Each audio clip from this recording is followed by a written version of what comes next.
21 ದಿನಗಳಿಂದ ಅನ್ನ ನೀರು ತ್ಯಜಿಸಿದ 3 ಸಂಶೋಧನಾ ವಿದ್ಯಾರ್ಥಿಗಳು ಜಂತರ್ ಮಂತರ್ನಲ್ಲಿ ಹೋರಾಟ ಮುಂದುವರಿಕೆ. ಕೇಂದ್ರ ಸರ್ಕಾರದ ನಿರ್ಲಕ್ಷ್ಯಕ್ಕೆ ದೇಶದೆಲ್ಲೆಡೆ ತೀವ್ರ ಆಕ್ರೋಶ.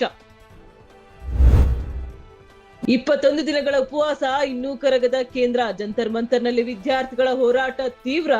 ಚಲೋ ಸಂಸತ್ ಮೂಲಕ ಕೇಂದ್ರಕ್ಕೆ ನೇರ ಸವಾಲ್. ಇಂದಿನಿಂದ ಸಂಸತ್ ಅಧಿವೇಶನ ಶುರು. ಸರ್ಕಾರ ವಿಪಕ್ಷಗಳ ನಡುವೆ ತೀವ್ರ ಚರ್ಚೆಯ ನಿರೀಕ್ಷೆ. ನೀಟ್ ಪ್ರಶ್ನೆ ಪತ್ರಿಕೆ ಸೋರಿಕೆ, ರಾಮ ಮಂದಿರ ಕಾಣಿಕೆ ಕಳವು ಸೇರಿ ಹಲವು ವಿಷಯಗಳು ಪ್ರತಿಧ್ವನಿಸುವ ಸಾಧ್ಯತೆ.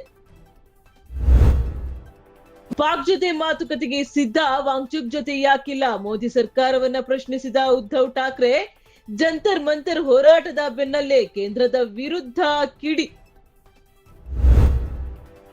ಸಮರ್ಪಕ ಮಳೆಯ ಕೊರತೆಯಿಂದ ಸಂಕಷ್ಟದಲ್ಲಿ ರಾಜ್ಯ. ಅರ್ಧದಷ್ಟು ಭೂಮಿಯಲ್ಲಷ್ಟೇ ಬಿತ್ತನೆ ಪೂರ್ಣ. ಬರದ ಭೀತಿ ಸರ್ಕಾರಕ್ಕೆ ಹೆಚ್ಚಿದ ಸವಾಲು.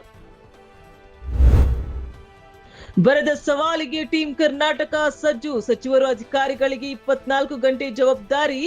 ನಿರ್ಲಕ್ಷ್ಯ ಸಹಿಸುವುದಿಲ್ಲ. ಸಿಎಂ ಡಿಕೆಶಿ ಖಡಕ್ ವಾರ್ನಿಂಗ್. ಚೆನ್ನಮ್ಮ ದೇವೇಗೌಡರಿಗೆ ಇಂದು ಸರ್ಕಾರಿ ಗೌರವದ ಅಂತ್ಯಕ್ರಿಯೆ. ಹಾಸನದಲ್ಲಿ ಬಿಗಿ ಭದ್ರತೆ. ಮದ್ಯ ಮಾರಾಟಕ್ಕೂ ನಿಷೇಧ. ಅಂತಿಮ ನಮನ ಸಲ್ಲಿಸಲು ಗಣ್ಯರ ದಂಡು.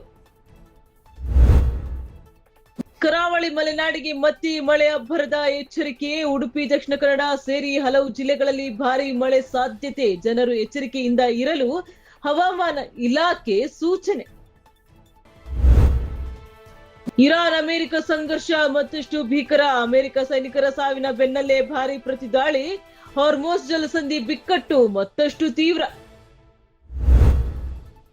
ಸ್ಪೇನ್ ವಿಶ್ವ ಚಾಂಪಿಯನ್. ಅರ್ಜೆಂಟೀನಾ ವಿರುದ್ಧ ಭರ್ಜರಿ ಗೆಲುವು. 16 ವರ್ಷಗಳ ಬಳಿಕ ಮತ್ತೆ ವಿಶ್ವ ಫುಟ್ಬಾಲ್ ಸಿಂಹಾಸನ.